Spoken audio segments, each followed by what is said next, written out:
Hello and welcome to the Oxygenaddict podcast. We're brought to you every week by our sponsors, precisionfuelandhydration.com. You can personalize your fueling and hydration strategy so you perform at your best with 15% off your first order of electrolytes and carbohydrate fuel with the code OA23 at precisionfuelandhydration.com. So welcome to the show, everyone. I'm your host, Coach Rob Wilby, and every week we bring you an episode of this podcast to help motivate and inspire you. There's a couple of things you could do for us before we start, actually, please. If you like and enjoy this episode, you could please follow us or subscribe on Spotify or Apple Podcasts. Or if you're watching on YouTube, you click like and subscribe. That really helps the growth of the show. And secondly, if you're looking for help and advice with your triathlon training, please get in touch. You can email us to help@oxygenaddict.com, or there's a link in the show notes that goes through to book a call with me. We can have a chat to see how we can best help you out. On today's episode, we are joined by Tulia Turner for an age group story, learning about her path through to IRONMAN Wales. Tulia, how are you today? I'm very well, thanks, Rob. Nice to talk to you. I've heard that intro so many times, it never gets old. And here I am doing it live in front of you. Yeah, how exciting. Very exciting. All right, listen, before we jump into hearing your story, I just want to give a shout out to our sponsors, Precision Fuel and Hydration. You can use their free fuel and hydration planning tool to receive a personalized strategy for your next race. Planner will help you understand your own carbohydrate, electrolyte, and fluid needs so you can refine your own strategy during training and then absolutely nail it during races. Don't forget, you can even book a free one-to-one video consultation with our athlete support team, and they'll be happy to help you nail your race nutrition plan, and then you can perform at your best on race day. And remember, use the code OA23 at checkout for 15% off for our listeners. All right then, Tulia, welcome on. It's lovely to get the chance to chat to you in the flesh, as it were. How are you doing today? Yeah, very good, thanks. Yeah, nice day. So we want to hear your story then of the run-up to you completing IRONMAN Wales, which, as we're recording, it's just a couple of months back in the past, isn't it? So first question then, what was it originally that made you want to do IRONMAN Wales? So I signed up to IRONMAN Wales about a year before the actual event. I was at actually at a strange time in my life. I wasn't feeling great mentally. I was in a bit of a, I was in a bad place, truthfully. And Okay. I had sort of this really strong motivation to want to do something to prove my own worth to myself. I had previously done a half Ironman, so completing an Ironman to me was like the next really big challenge for me to kind of show myself actually how strong I am and that I know I can do something very incredible. Nice, that's awesome. Do you know, I think a lot of people do something like this. The Ironman can be a real like rite of passage thing, can't it? It can be I can remember dead clearly the night before doing my first one, feeling like a total imposter with all these real triathletes in the little hostel I was staying in Australia, and thinking, like looking in the mirror and thinking, man, by this time tomorrow, you could be like these people. You could be one of these, like, I didn't know anybody in the world who'd done an Ironman apart from, in Australia, everyone, it seems like the guy at the local bottle shop's done an Ironman. So I get that desire to really prove something to yourself. And it certainly helps with like the motivation for training, because there are training sessions you'll come across that mentally you just think, oh, I don't want to do that. But when you have the sort of this something deeper rooted in you to be like, no, I know I can work through this. I found that really, really helpful when I came across those sessions, because they do come. Yeah, they sure do. So you mentioned that you'd already done a 70.3 when you signed up for Wales. What's your sort of sporting background? How did you get into triathlon in the first place? Okay, so I've always been a sporty person, like ever since I was a kid. Like I grew up playing hockey and football and loads of other, just enjoyed being outdoors, and my family were always very supportive and encouraging of that. And it's sort of got to a point where fitness became a really important thing in my life. I have historical like eating issues, and it started off as like a way of coping with food. Like, if I do more exercise, Right. I can cope better with the food I eat. And then from that, it actually came much more important to me to become really strong and really, and prove to myself how strong I am. And that was then my route to triathlon, because team sports then became constricted for me. I didn't like having to be somewhere at some time. I liked doing I've always run, truthfully. I like running in my own time. I can go out whenever. I live in Devon. I'm very lucky. I can go up to Dartmoor and go for a beautiful run on the moors. I live near the coast as well. Devon is the perfect place for triathlon, truthfully. We've got the hills, we've got the moors, we've got the sea, we've got everything. And it just came from a place of me wanting to do things on my own terms and becoming fitter and stronger. It's always been a strong motivation within me. Right. Okay. So you're a triathlete mainly from a running background, would you Yes, say? running and swimming, definitely not cycling. In fact, I only got my first road bike in 2020, I think it was. It was something like September 2020. So absolutely have no cycling background whatsoever. I did the Ironman on a road bike, on my first and only road bike. I got it secondhand. It was less than £1,000, and I absolutely love it. I would never trade that bike for anything. It's worth £1 million to me. It might not have all the bells and whistles, but I don't have a power meter. I don't have a TT bike. So all my training was done on my heart rate. So it's not about having all the bells and whistles. It's just, you only need the basic gear, really. Sometimes you just need the passion to get started, don't you? Absolutely. Yeah. Okay.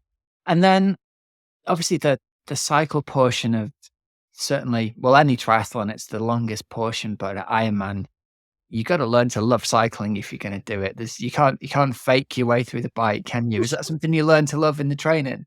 You do. You very much do. I think I feel like I'm quite strangely unique in that sense. I think a lot of triathletes come from a background where swimming is usually one of the weakest ones. I think most people usually have a weaker discipline.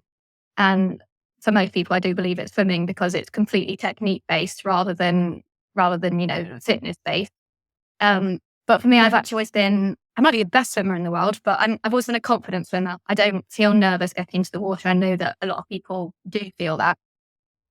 Whereas for me, the cycling was the big learning curve. So to try and do an Ironman with not a big cycling background, I did have to learn to love the bike rides. I did find the 6-hour ride in the build up towards the Ironman a little bit of a mental challenge. I'd find myself procrastinating, until about midday, like, I need to clean the kitchen. I need to do anything I can't do to get on this bike for 6 hours. But again, it comes down to your mental willpower at that point. And I know in my head, I know I'm strong enough to always get the job done. I knew I'd always do it. There's no way I'd excuse myself out of it. Yeah. But sometimes it was a case of, come on, you need to go now. It's hard, isn't it? Because the bike ride tends to fall into that you either get straight out of bed and into your bib shorts and out of the door kind of ride, or the how's it 11:27 and I still haven't managed to find my overshoes. Now. So you were with us for it was about a full year, wasn't it, before Ironman Wales? How did you come across us in the first place? Oh, your amazing podcast. Oh, was the podcast originally, was it? Oh, yeah. I don't remember how I discovered your first one, truthfully, but I've probably listened to yours and Chris's voice for over 100 hours. Is that right? Okay. Yeah, I needed all the advice I could get. I had no idea what I was doing. And truthfully, that's what made me sign up in the first place is I was training a lot. So I was doing about 16 hours a week before I signed up to TOA, just because I didn't really know what I was doing. And I just thought, well, I'm doing an Ironman, so I got to get volume in there. Right. It got to a point where I was thinking, okay, this event is getting closer. I don't, it's not something you can sort of wing an Ironman. I was like, I don't really know what I'm doing. So I definitely need some sort of help and a bit more structure because, I would sort of just sit on the turbo in the wintertime for 2 hours, and I just thought I needed to put volume in there. And then obviously having been with you guys, I know that is not the case. There is lots of a variety of things you should be doing, and it's definitely not 16-hour weeks because that's not sustainable. And I thank you very much for the training program you did provide, because I don't think I could have sustained trying to exercise for 16 hours every week. Oh man, I'm so glad it helped, because it's a really common story that we hear from people who they've entered this thing, they're really excited by it and kind of just want to train, right? You're just really in equal measure, probably excited and terrified at the same time. It's like, I know I've got to try, I should just be doing as much training as I possibly can. Were you, right, so not a leading question then. So Was there anything that surprised you about how the training changed after you joined us to either what you were doing before or maybe what you thought it would be like? Yes, certainly the volume a lot less. I think I was trying to get to the pool 5 times a week before I joined TOA. I think I was cycling for about 9 hours a week. And bearing in mind at this point, I think I was 8 months away from the event. So, and then I was running as often as I could because I've always enjoyed running. So I Okay. tried any gap possible to run. So I just thought I had to do more and more. I would never take a recovery day.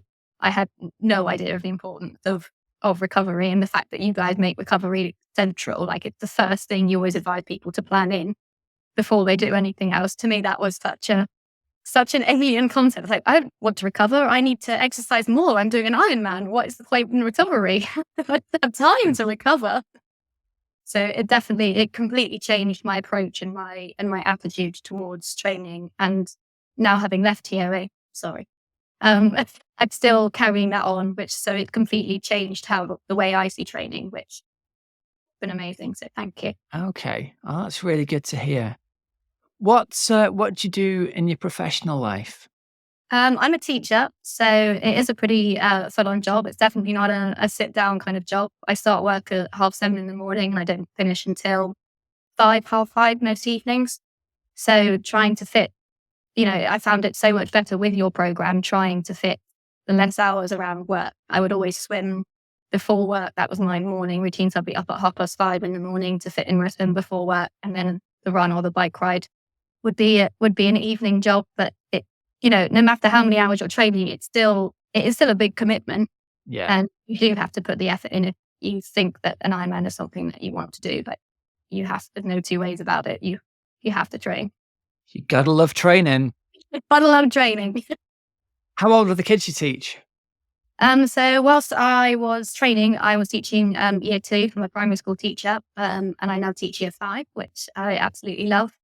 But it's a very full-on job. It's a very intensive job. Not a lot of breaks, not a lot of time to stop and think.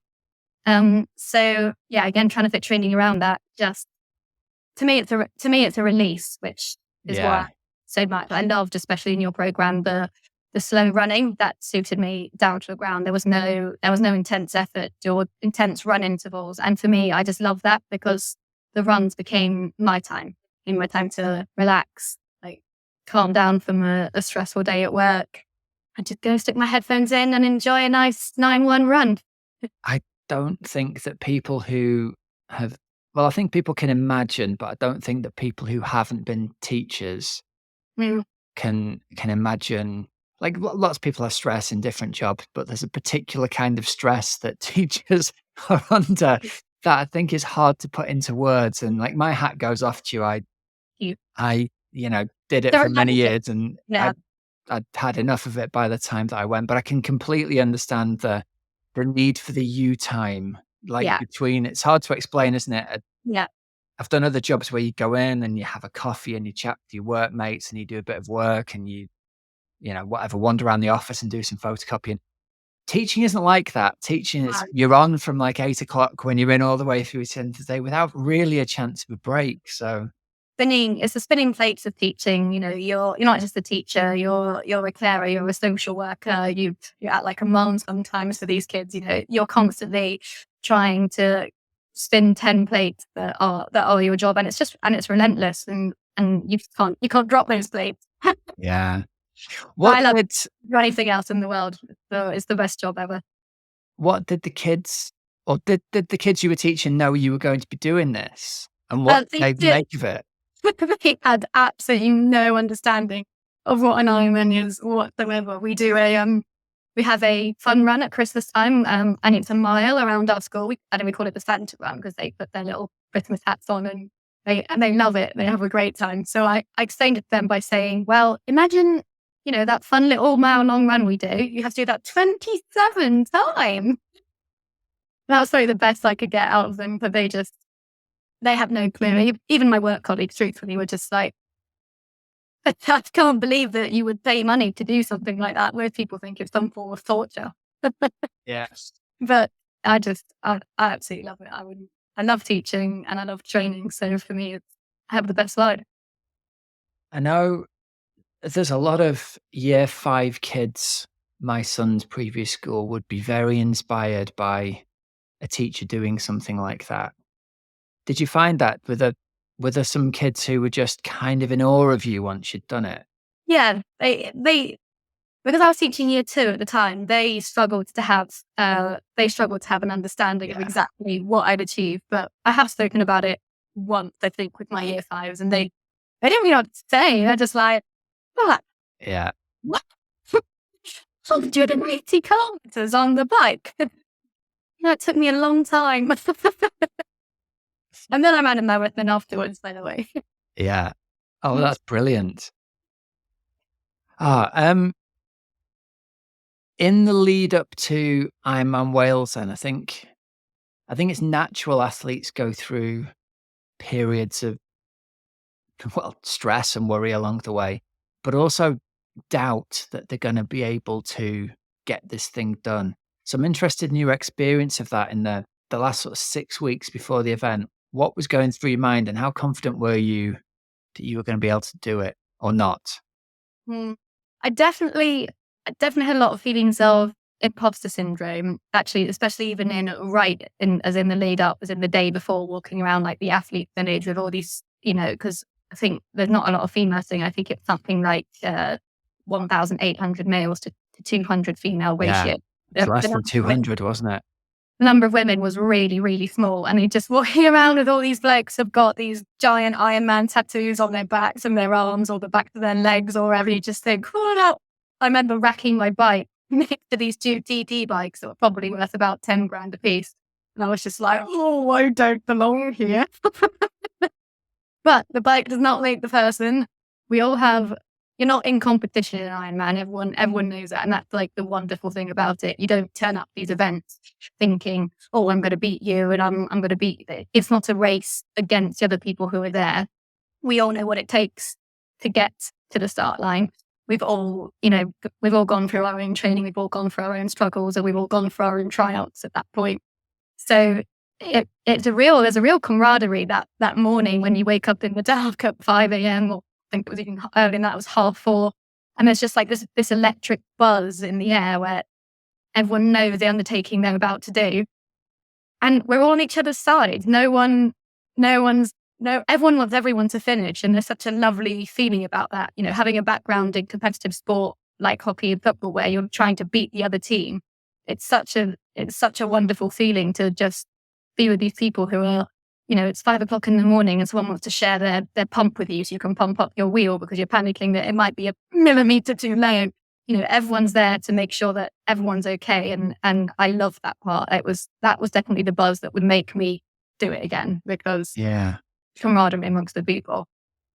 An old coach of mine said, he described running, but I think it's true for triathlon as well. He said the thing that he really liked about it was it's a side-by-side sport.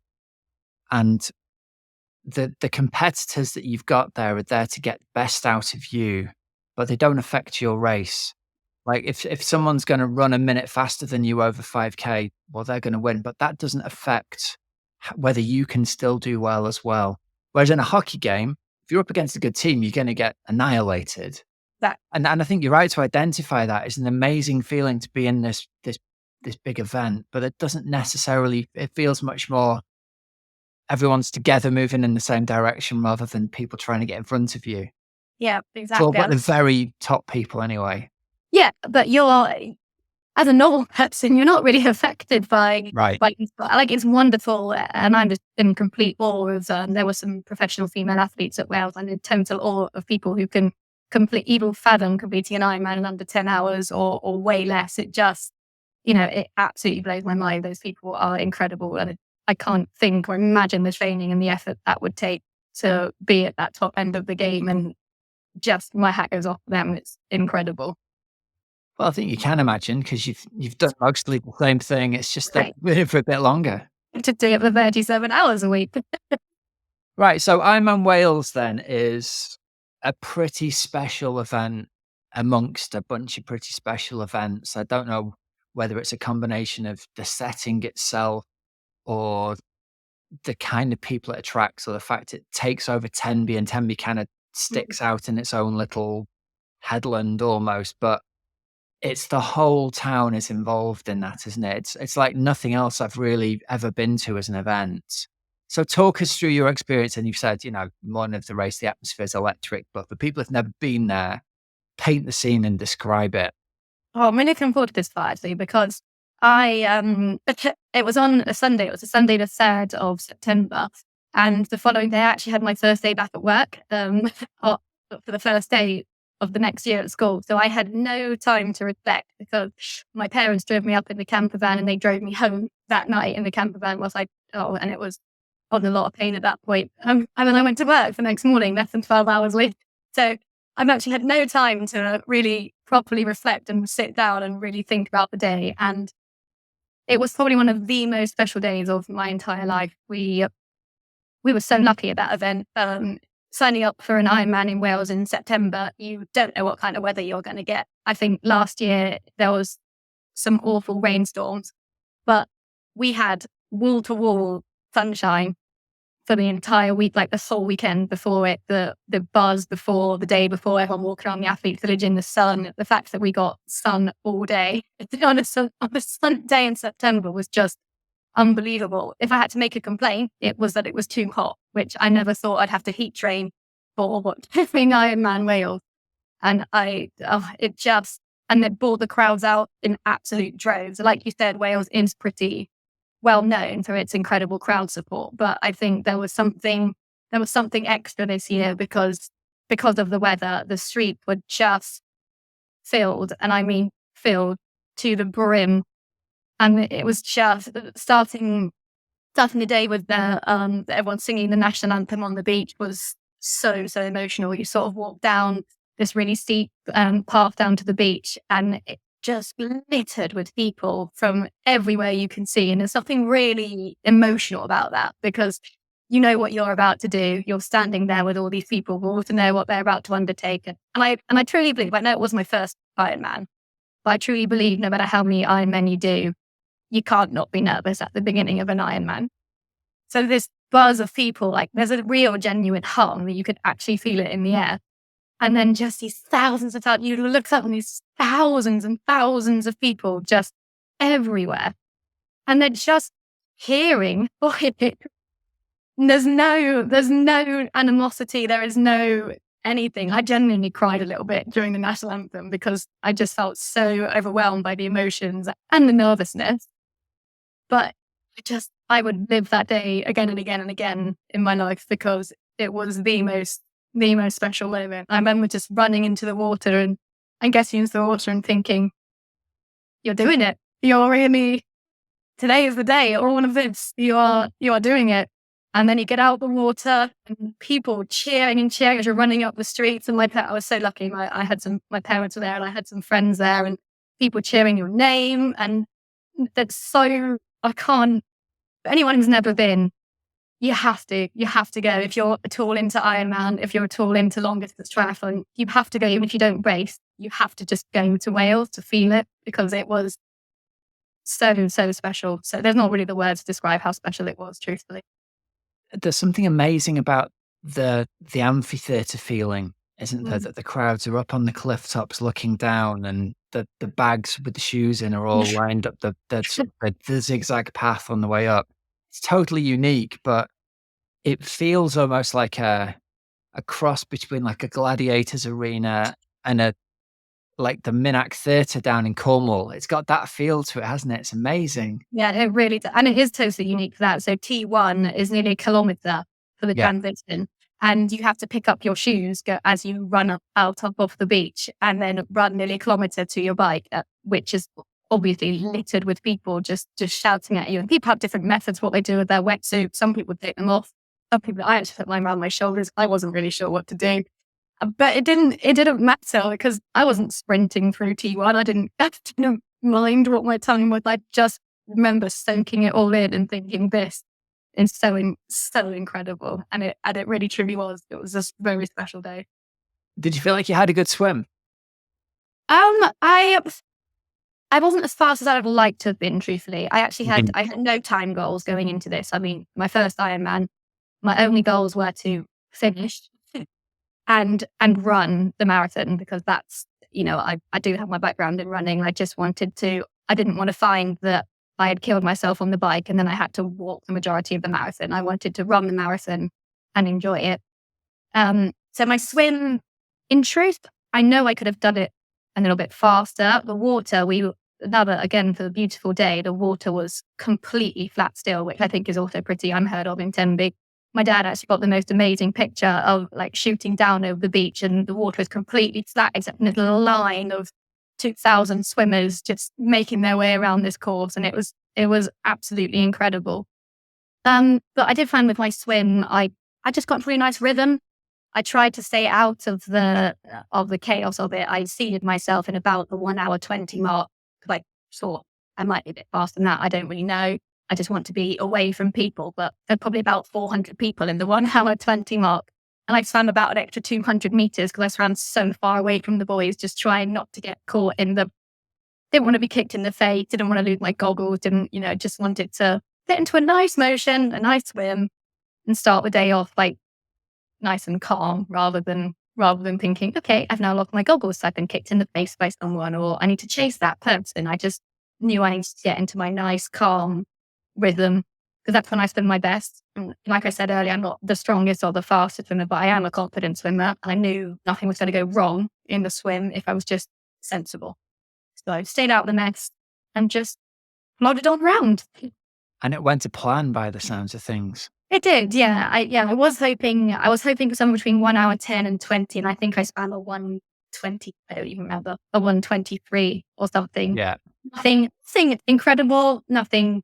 Well, not at the end of the pack either. So I felt. well, really. you've got to remember there's at least 1,000 people out there who did the event slower than you, thinking it sounds pretty incredible to me. But like the key thing for me is you stayed really calm. That's the best way to set up your Ironman day. For anyone listening who's looking for tips in that's a great mindset to be in, because you absolutely don't want to be the person who goes a flat out 400 from the gun and gets swum over. And if you can have a nice mellow start to the day and feel really confident, it's a great way to start your day with 1 hour and 20's worth of feeling good about yourself. Exactly. And then the glorious T1, which I think, despite having an extra kilometre in an Ironman, no one needs more distance when you're doing an Ironman. Despite that extra kilometre, I think T1 was the funnest part of the day. Really, was it? Because obviously it's steep uphill, isn't it, with the back and forths up the cliff. Did you find it really enjoyable just because of the support? Yes, and I didn't even notice, and you're right, it is. You're literally bringing up a cliff because you've just run off the beach up into the town, which literally sits on a cliff above the beach. But I didn't notice, because you have that lid from the crowd and you have the energy. You've also done a really great 2-week taper. And hopefully by the time you do take on an Ironman, you're quite physically fit. So once you're on a 4K swim, I hope you're feeling pretty good. And I honestly didn't feel a thing. I just felt so elevated by the crowd and just the feeling of actually I'm finally doing this Ironman. I didn't notice it. Didn't notice any pain, didn't notice any effort going up the hill at all. That's perfect. Right, so we're onto the bike then. This has traditionally not been where your strengths have been or where your background is, for sure. So natural to have a bit of trepidation. Tell us about the bike leg at Ironman Wales. So the bike leg, like the actual course, is kind of like a figure of 8 loop, and then you do the top loop twice. So you do the nice big bottom loop, and then you do this top loop. You come into Tenby, and then you do the top loop again. And I knew I had a plan to my bike, because I'm not a cyclist and I don't particularly enjoy cycling that much. Sorry. I had a plan. I had a heart rate to stick to. Like I said, I didn't have a power meter, but I had been training to heart rate, and I knew I had to stick to 140 or might have been 160. Can't even remember now. 160 BPM, and when I was on the hills, I think it was something like 180, and just stick. And so I kept saying to myself, stick to the plan. And there were some difficult moments. At one point, I caught myself because I was riding along on this flat, and I checked my heart rate and it was way too high. And I was like, no, it's fine because I feel really good. And I was like, whoa, Tulia, like, stop yourself there. You haven't suddenly gained 20 BPM in your heart rate just because you're now doing an event. You need to calm down, and you're not going to make it around. You're not going to run the marathon if you carry on at this pace. It's so easy just to get caught up with the flow of traffic when there's so many people. It's like, oh, It's nice and comfortable. But of course I felt good. I think I was 40 kilometers in at that point and I'd just done a 2-week taper. So of course I felt like I was invincible at that point, but I did check myself. I had Chris's voice in my head actually from the many, many podcasts saying, protect the back half of your marathon. And I was like, Tulia, you are not protecting your marathon at all here. So calm down. And I did. I probably let 400 people go past me on the bike. But I just knew in my head, I had this voice in my head saying, I'll see you on the run. I'll see you on the run. Every time someone went past, I was like, I'll see you on the run. I know I will. I'll see you there. Let them go by, let them go by. And actually, I did have a very enjoyable bike ride. I did have to change my nutrition plan ever so slightly because of the day was so hot. I needed far more actual water than I thought I would. I was carrying liquids or the liquid gels and things and those sorts of stuff. But I had to change one of my bottles to just a bottle of water because I knew I needed to keep myself hydrated. It was so hot. Yeah. And it actually impacted my times. I had to get off the bike a few times to go to the toilet. That's really, really smart though, because like that you've got to do it. You've got to be adaptable when it's super hot like that, because otherwise, you saved a few minutes getting the bottle of water and you completely ruined for the marathon. So the test of whether your plan was right or not is how your run went. That's Yeah. the interesting bit. How were you feeling coming off the bike regards like your confidence going into the run? How did you feel at that point? Because that's always an interesting reality check, I think, isn't it? Felt on top of the world. I felt absolutely brilliant. I knew as soon as I got off the bike, I knew I'd stuck to my plan. I'd probably even gone slightly easier than my plan in the end, which obviously did impact my time. It meant I was slower than I probably could have been, but I didn't care about my time at all. And I got off the bike and I knew, I was like, you're going to be an Ironman. Because I knew nothing was going to happen on the run. The bike is where the difficulties happen. You get a puncture or a mechanical or something. And as soon as I racked that bike and I was in that tent changing for my run, I was like, you're going to do this. You're going to be an Ironman. And that feeling, I remember stepping out of T2 back into the crowd again, because you're back in Tenby in T2.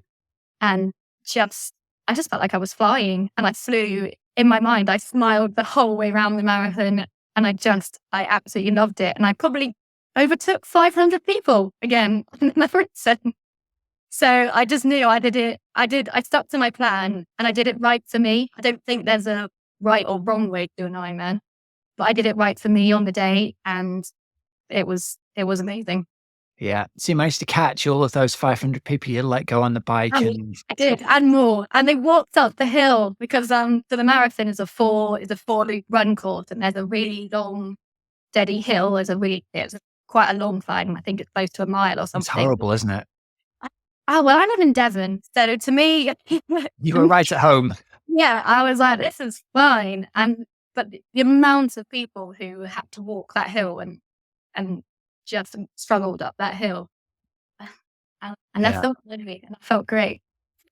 Well, that's a really good tip, I think, isn't it? For anyone who's contemplating Wales, there is no way around it. That is a really hilly marathon. In fact, I'd be surprised if there's more than quarter of the lap on the flat. It's pretty much all up or downhill, isn't it? And so cobbles through the town. Yeah, and cobbles through the town as well. So it's very picturesque, but people who haven't been doing, especially I think downhill running is probably harder on race day than uphill running. If you haven't been doing that training, then you're going to find out. So anyone who's contemplating Wales, that's Tulia's tip for you right there. Start running downhill.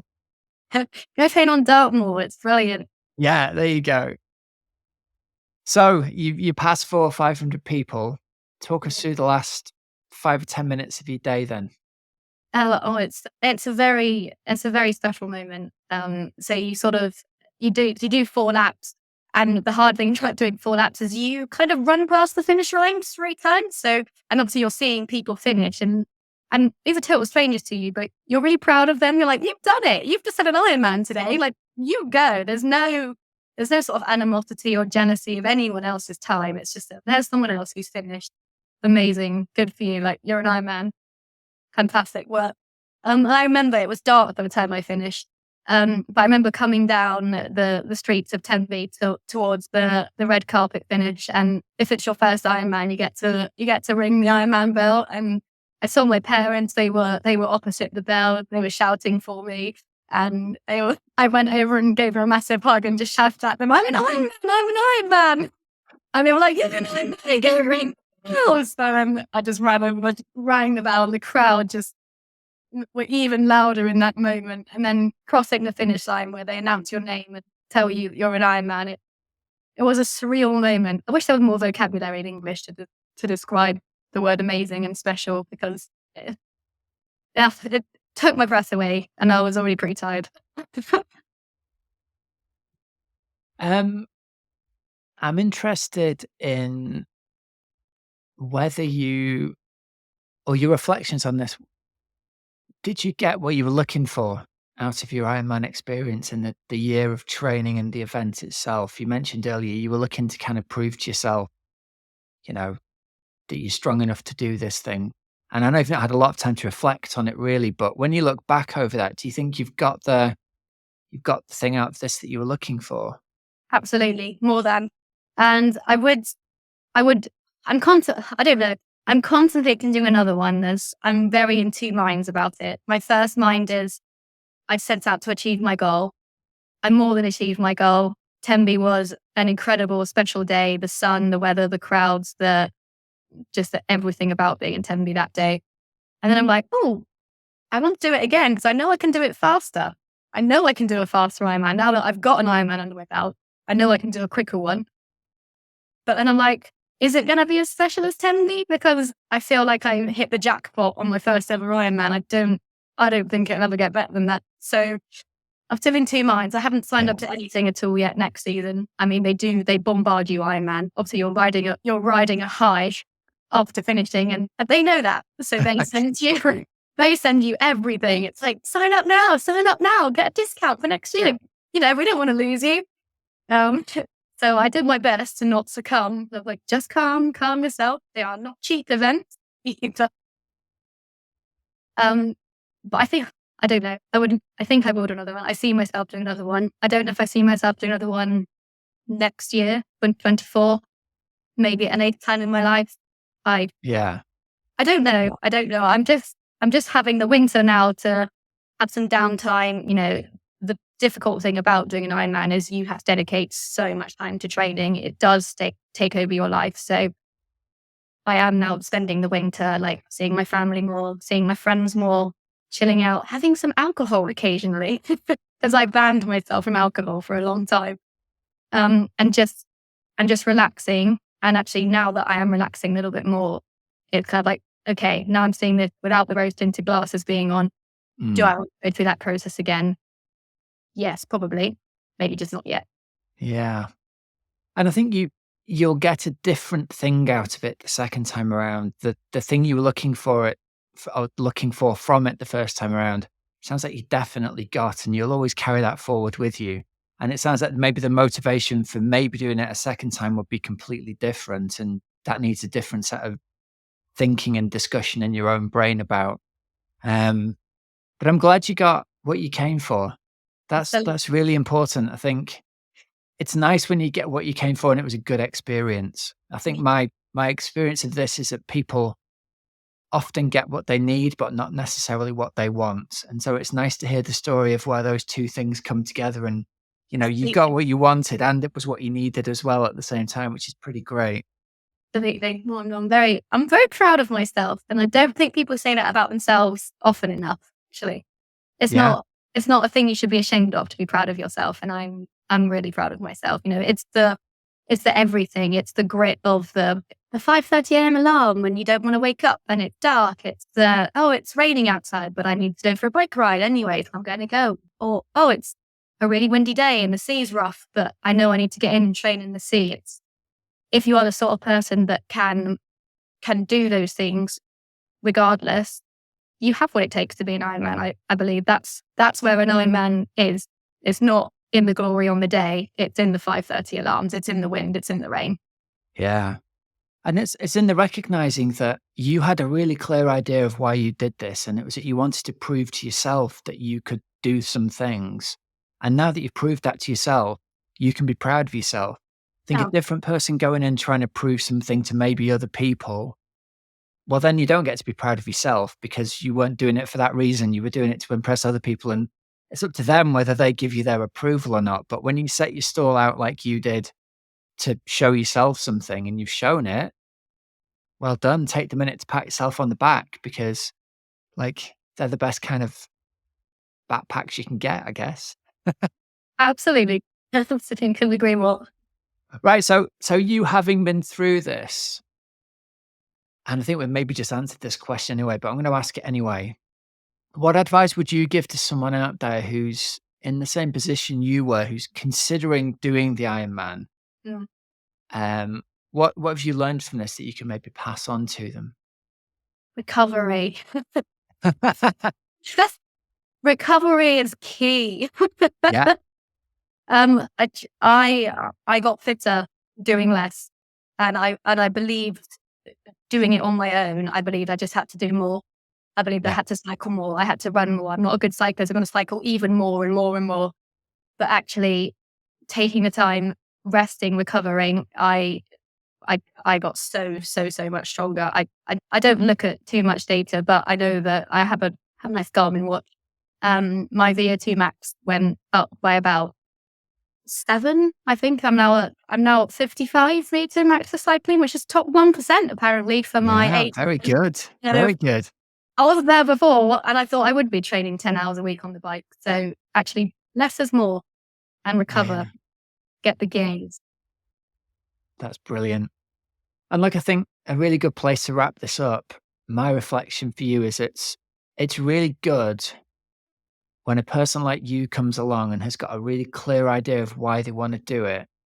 And most importantly, the goal for why they want to do it is self-based. There's no externals on this. There was no time goal, the clock being the target. There was no beating a person. There was no impressing another person. You've got like a very pure motive for doing it. And because of that, you seem to have got a very deep satisfaction out the end of it. And I'm really glad for you for that. You- Yeah, it was a very special day and a very special thing to become an Ironman. I have actually, despite not wanting to, I have actually got a tattoo. You got the tattoo in the end, did you? Not to show off, but just for me to remember to myself that, Yeah. I'm an Ironman. I'm strong. Well, I always think it's more about what that tattoo represents to people. I don't think anyone who's got one has got it because they want to be advertising an Ironman brand. It's a very personal journey that represents an awful lot of 5:30 a.m. get-ups and a lot of conversations with yourself where you think, do I get out of bed or do I stay in bed? Do I go to the pool? Do I go for a ride in the rain? That's what that represents to you, isn't it? Not the Absolutely. yeah. Endurance and grit. Just doing it for yourself. It's Yeah. sometimes it's okay to do things. That's what I've learned massively on this journey. It's okay to do things for myself. Yeah. And do you know what? I'm willing to bet there's a year 5 kid somewhere who, if you haven't done this, you should play them the IRONMAN Wales 5-minute YouTube clip and show them what you've done, and then they can see that there'll be a year 5 kid somewhere goes, that looks pretty awesome. I think I'll do that one day. I should. I really should. You're right. They understand it more in year 5, that's for sure. Yeah, in year 2, they'll be like, I want to be a dinosaur. Exactly. No understanding. All right. Well, listen, thank you so much for joining us and thank you for your time. I've really enjoyed hearing your story and I'm really glad for you that you got out of this what you came for. Thank you. Me too. And thank you very much. And thank you to all of you at TOA because I didn't think I could have done it without you. Certainly not in the same way. I think it could have been a much more painful experience than a positive one. So thank you so much for everything Well, you've done. I'm glad we could help out in some small way. That's awesome. You did all the hard work though. You remember that. We just guided you along a bit. You did all the hard stuff. All right, then we'll wrap this up here, I think. Then, thanks very much for joining us and listening, everybody. There's some discount codes and deals for you here at precisionfuelandhydration.com. You can use the code OA23 for 15% off your first electrolyte order. And if you're looking for help with your triathlon training coaching, maybe who knows, maybe you're inspired by Tulia to enter Ironman Wales next year. If you'd like some advice, hit us up. There's a link in the show notes. I think we've got a pretty comprehensive endurance coaching platform for busy age groupers, and we can help you balance the training around your family life and your professional life. So there's a link in the show notes. Book a call with us and we can see how we can best help you out. And if you're one of those people sitting out there thinking, oh, do you know, I think every week I should give them a call and I don't do. I talked to a guy this week who said, I've been thinking for 6 months about clicking that link and having a chat with you, who finally joined the team. So it was really nice to hear from someone who's finally gone, oh, okay, go on then. Let's have a chat and commit to something. They could be running up the steps at Ironman Wales next year. All right, Tulia, thanks again very much for your time. Remember, everybody, there's links in the show notes. You don't have to remember them. Until next week, have a great, safe training and racing week. I'm Coach Rob Wilby, and you've been listening to the Oxygen Addict Podcast.